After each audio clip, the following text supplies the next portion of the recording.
மருத்துவமனையில் சிகிச்சை பெற்று வரும் திமுக தலைவர் கருணாநிதி வெள்ளியன்று வீடு திரும்புவார் என்று ஸ்டாலின் தெரிவித்துள்ளார். காங்கிரஸ் துணைத் தலைவர் ராகுல், லோக்சபா துணை சபாநாயகர் தம்பிதுரை மற்றும் ராமதாஸ், வாசன் உள்ளிட்ட பல்வேறு அரசியல் கட்சி தலைவர்கள் கருணாநிதியின் உடல்நலம் விசாரித்தனர்.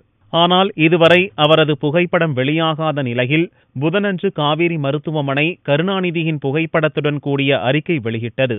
அந்த அறிக்கையில் மிக வேகமாக உடல்நலம் தேறி வருவதாகவும், நோய் எதிர்ப்பு சக்தி மருந்து தரப்பட்டு வருவதாகவும், அதன் பிறகு அவர் டிஸ்சார்ஜ் செய்யப்படுவார் என்றும் கூறப்பட்டுள்ளது.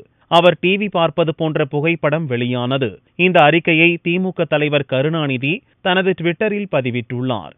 இந்நிலையில் செய்தியாளர்களை சந்தித்த ஸ்டாலின், வெள்ளியன்று கருணாநிதி வீடு திரும்புவார் என்று கூறினார். தலைவர் உடல்நலம் நன்றாக தேறி வந்து கொண்டிருக்கிறது. நாளை மறுநாள் வெள்ளிக்கிழமை என்று வீடு திரும்பக்கூடிய நிலை ஏற்பட்டிருக்கிறது என்பதை நான் மகிழ்ச்சியோடு தெரிவித்துக் கொள்கிறேன்.